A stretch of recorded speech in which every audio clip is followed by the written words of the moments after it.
ये कंप्लेंट दर्ज कराई है जो सीधे तौर पर ये दिखाता है कि राहुल गांधी जी ने एक सोची समझी तरीके से जो रास्ता तय किया गया था उस पर नहीं गए, दल बल का प्रयोग किया, अपने साथी सांसदों को उकसाया और जिसके कारण गंभीर चोटें दो सांसदों को लगी है। और जिस तरह का दुर्व्यवहार उन्होंने किया, एक महिला सांसद जो नागालैंड से आती है, अनुसूचित जनजाति से हैं, प्रण कौनियाक जी, उन्होंने राज्यसभा के चेयरमैन के सामने भी जो अपनी बात रखी है वो राहुल गांधी जी के महिलाओं के प्रति रवैये को लेकर भी दिखाता है। और अगर आप उसके बाद देखिए, जब डॉक्टर हेमांग जोशी जी जो हमारे वडोदरा के सांसद हैं जिन्होंने कंप्लेंट दर्ज कराई, ये राहुल गांधी जी को प्रोटेस्ट के दौरान जब लाए भी कि आइए आपके इस सोच के कारण और आपके जो आपने धक्का दिया है उसके कारण गंभीर चोट सांसद को लगी है, तो आप राहुल गांधी जी का वो वीडियो देखिए। राहुल जी की वो अहंकार, वो अत्याचार करने के बाद भी उनका अहंकार कम नहीं हुआ और ये अहंकार इतना था कि एक सांसद को जो सिर पर गंभीर चोट लगी, खून निकल रहा था, उनका हाल भी नहीं पूछा और अपनी अकड़ में वहां से चले गए। जबकि एक महिला सांसद डॉक्टर शबरी बायरेड्डी जो आंध्र प्रदेश से आती हैं, टीडीपी की सांसद हैं, उन्होंने फर्स्ट एड देने का काम, खून रोकने का काम उनका किया। उन्होंने कहा भी कि आपका ऐसा रवैया राहुल जी कैसे हो सकता है। तो अहंकार देखिए उनका राहुल जी का, बगैर उस सांसद से एक बात कहे भी माफी मांगना तो दूर, राहुल गांधी जी का अहंकार इतना था, उनकी बॉडी लैंग्वेज के कानून से ऊपर समझती है। हमने पुलिस थाने में इतना कहा कि कानून के अंतर्गत, इन धाराओं के अंतर्गत आप जांच कीजिए और उचित कार्रवाई करने का काम कीजिए।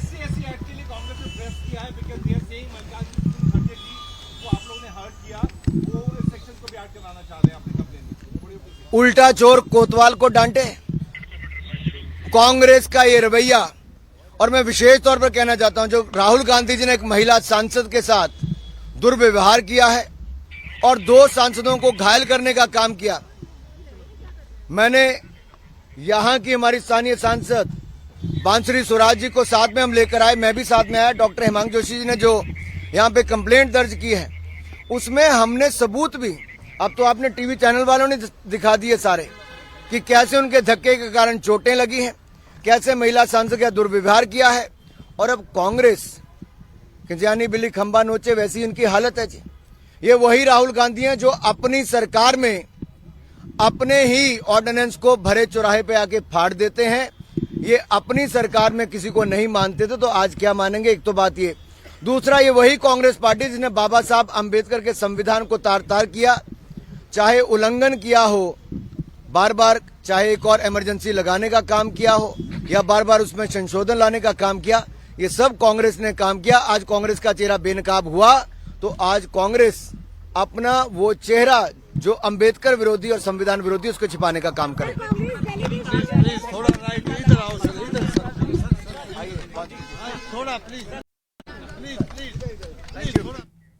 और चलिए रुक करते अगली खबर की ओर। डोटासरा के बयान पर गृह राज्य मंत्री जवाहर सिंह बेढ़म ने पलटवार किया। बेढ़म ने कहा कि गोविंद सिंह डोटासरा के पास कोई ठोस आधार नहीं, कांग्रेस आलाकमान के आदेशों की पालना कर रहे हैं।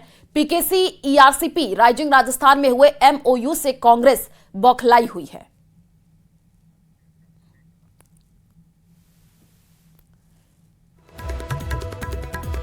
तो ये बड़ी जानकारी आपको दे रहे हैं। डोटासरा पर बेढ़म का पलटवार, डोटासरा के पास कोई ठोस आधार नहीं है, ये कहा गया उनके तरफ से। ये बड़ी जानकारी आपको दे रहे हैं। कांग्रेस आलाकमान के आदेशों की पालना कर रहे हैं, ये कहा गया। 1 साल के कामकाज से कांग्रेस के पेट में दर्द है।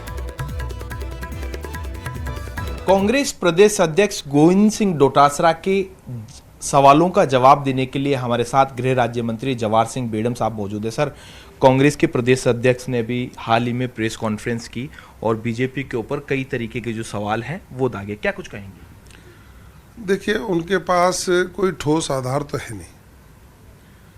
राजनीतिक रूप से उनको बयान जारी करना होता है, ऊपर से आदेश आते हैं कि भाई सरकार के खिलाफ कुछ बोलिए, लेकिन उनके अंतर्मन से पूछिए।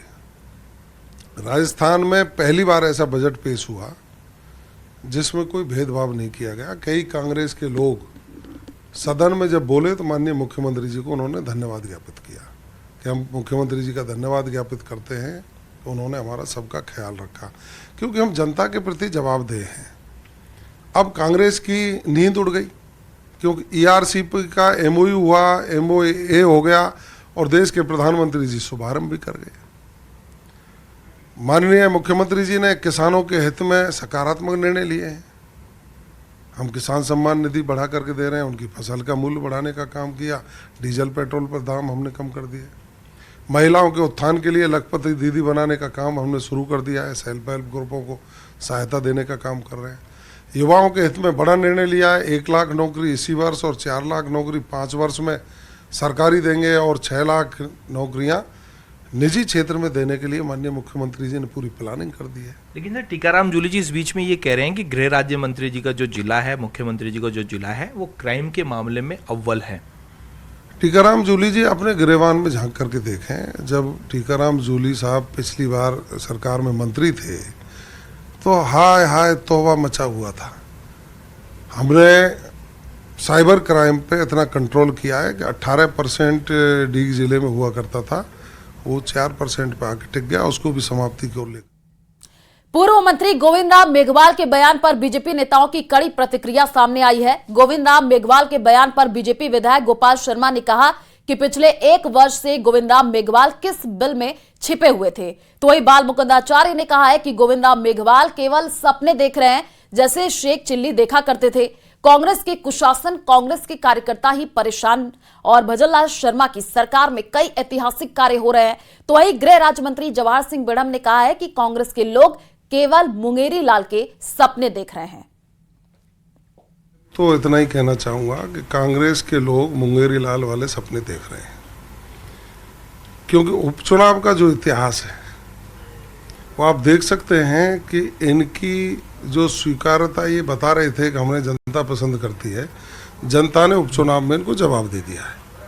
और जिस तरह के काम प्रदेश के मुख्यमंत्री जी कर रहे हैं, महिलाओं के उत्थान के लिए, युवाओं के उत्थान के लिए, गरीब के उत्थान के लिए और किसान के उत्थान के लिए, और जिस तरह से उद्योगों को आमंत्रित करके राजस्थान में यहाँ की आर्थिक स्थिति को मजबूत करने के लिए और युवाओं को रोजगार उत्पन्न करने के लिए जो काम कर रहे हैं, पानी की समस्या का जो समाधान उन्होंने किया है, मुझे लगता है कि 40 साल तक ये कोई नहीं आएंगे, अपने मन में ये कुछ भी बन लें। कब बनेगी गहलोत? पूर्व मंत्री गोविंद राम मेघवाल के अगला मुख्यमंत्री अशोक गहलोत वाले बयान से कांग्रेस पार्टी ने किनारा कर लिया है। पीसीसी चीफ गोविंद सिंह डोटासरा ने मेघवाल के बयान को लेकर कहा कि व्यक्तिगत रूप से कौन क्या बोलता है, इससे कांग्रेस पार्टी इत्तेफाक नहीं रखती है। उन्होंने कहा कि पार्टी का मुख्यमंत्री कौन होगा ये आलाकमान तय करता है, जो आलाकमान तय करेगा वही मुख्यमंत्री होगा। कौन व्यक्तिगत रूप से कौन क्या बोलता है, इससे कांग्रेस पार्टी इत्तेफाक नहीं रखती है। गाली तो दी नहीं, लेकिन पार्टी का मुख्यमंत्री कौन होगा ये पार्टी आलाकमान तय करती आई है, आगे भी वही तय करेगी। जो पार्टी आलाकमान तय करेगी वही मुख्यमंत्री होगा। सीएम भजनलाल शर्मा ने कांग्रेस पर निशाना साधते हुए कहा कि कांग्रेस ने कभी भी बाबा साहेब आंबेडकर का सम्मान नहीं किया। पार्टी जानती है कि उसने उनका कितना अपमान किया है। गृह मंत्री अमित शाह जी द्वारा यह सब कहने के बाद कांग्रेस इससे तिलमिला गई। मैं पूछना चाहता हूं कि कांग्रेस ने बाबा साहेब आंबेडकर को भारत रत्न क्यों नहीं दिया? पंचतीर्थ का विकास किसने किया? पीएम मोदी ने न सिर्फ पंचदांत विकसित किया, बल्कि बताया कि बाबा साहेब के योगदान के बारे में यह देश संविधान और बाबा साहेब आंबेडकर के दिखाए रास्ते पर चलेगा। बाबा साहब को जितना अपमानित किया कांग्रेस पूरी तरह से। माननीय गृह मंत्री अमित शाह जी ने जब ये सारी बातें रखी हैं और उन्होंने बताया तो कांग्रेस उससे तिलमिला गई है। मैं आपसे पूछना चाहता हूं इन सभी से कि बाबा साहब ने कैबिनेट से इस्तीफा क्यों दिया? बाबा साहब को कांग्रेस ने टिकट क्यों नहीं दिया? बाबा साहब जब चुनाव लड़े तो कांग्रेस ने विरोध क्यों किया? बाबा साहब को भारत रत्न कांग्रेस ने क्यों नहीं दिया? अगर कहीं कोई भारत रत्न दिया तो हमारे माननीय पूर्व प्रधानमंत्री अटल बिहारी वाजपेयी जी जिस सरकार में शामिल थे, उन्होंने भारत रत्न दिलवाया। पंच तीर्थों का विकास किसने कराया? देश के यशस्वी प्रधानमंत्री नरेंद्र मोदी जी ने बाबा साहब के उन पंच तीर्थों का निर्माण कराया और जनता के सामने बाबा साहब का जो योगदान इस देश के लिए था उसको पूरी तरह से, यही नहीं, आपने देखा होगा कि भारतीय जनता पार्टी की कोई भी सरकार हमेशा बाबा साहब के अंत्योदय को लेकर के चलती है और बाबा साहब ने जो कहा है, दलित पिछड़े जो अंतिम पंक्ति में व्यक्ति खड़ा है, जब तक वो आगे नहीं बढ़ेगा देश आगे नहीं बढ़ेगा। शिक्षा मंत्री मदन दिलावर ने आज माध्यमिक शिक्षा बोर्ड कार्यालय में रीट और बोर्ड परीक्षाओं के साथ ही अन्य विषयों को लेकर के समीक्षा बैठक की और अधिकारियों को जरूरी दिशा निर्देश दिए। इस दौरान मंत्री दिलावर ने कहा कि माध्यमिक शिक्षा बोर्ड की साख हमेशा बनी रहनी चाहिए। अब तक जितनी रीट परीक्षाएं हुई हैं उसमें किसी तरह की परेशानी माध्यमिक शिक्षा बोर्ड कर्मचारियों अधिकारियों को नहीं आई है और उन्होंने सफलतापूर्वक काम को किया है। लेकिन पहली बार रीट परीक्षा की आवेदन में पात्र व्यक्ति के लिए संशोधन किया गया है। पहले एसटीसी बीएड परीक्षाओं को पास करने के बाद रीट परीक्षा के लिए आवेदन किया जा सकता था, लेकिन अब ये आवेदन एडमिशन के दौरान भी किया जा सकता है। रीट परीक्षा के चलते माध्यमिक शिक्षा बोर्ड की 10वीं और 12वीं की बोर्ड परीक्षाएं आगे बढ़ाई जा रही हैं और ये 6 मार्च से प्रस्तावित की गई हैं, जिसे लेकर अंतिम निर्णय लेना बाकी है। देश में माध्यमिक शिक्षा बोर्ड राजस्थान की सर्वोच्च प्रतिष्ठा है और ये बरकरार रहे, इस प्रकार का आग्रह मैंने अधिकारियों को किया है। ये पहली बार ऐसा हो रहा राजस्थान में कि हमने रीट की परीक्षाओं में पात्रता जो रखी है फॉर्म भरने की या भाग लेने की, उसमें थोड़ा सा संशोधन किया है। वो संशोधन ये है, एसटीसी बीएड जैसी परीक्षाएं हो रही हैं तो पहले यह था कि वो परीक्षा पास करने के बाद ही ये परीक्षा टीचर परीक्षा रीट में भाग ले सकता है। अब ऐसा नहीं है। वो जैसे मान लो उसको एसटीसी या बीएड की परीक्षा देनी है तो उसमें एडमिशन हो गया हो, चाहे वो फर्स्ट ईयर ही हो चाहे 1 महीना ही क्यों नहीं हो, तब भी वो ये परीक्षा देने का पात्र हो जाएगा। ये हमने संशोधन किया है ताकि उसके 1-2 साल बच सकते हैं, क्योंकि माना कि वो 16 साल का भी है, 17 साल का भी, 17.5 साल का भी है, 18 साल का भी, तब भी दे सकता है, ताकि बाद में जो 1 साल उसको परीक्षा देने का लगता है उसके जीवन का 1 या 2 साल बच जाएगा।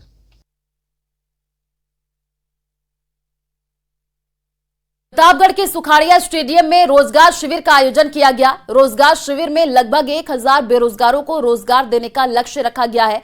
जिला रोजगार अधिकारी भेरूलाल ने बताया कि राज्य सरकार की योजनाओं के तहत रोजगार शिविर में अलग अलग क्षेत्र से जुड़ी 24 निजी कंपनियों के प्रतिनिधि पहुंचे और शिविर में 1000 बेरोजगारों को रोजगार देने का लक्ष्य रखा गया है। शिविर में महिलाओं से जुड़ी एक कंपनी द्वारा सिलाई जानने वाली 500 महिलाओं और युवतियों को रोजगार से जोड़ा जाएगा। निजी क्षेत्र में भी कई कंपनियां ऐसी हैं जो युवाओं को अच्छे पैकेज देकर सुनहरा भविष्य बनाने का मौका देती हैं। युवा निजी क्षेत्र की कंपनियों में भी अपना भविष्य बना सकते हैं।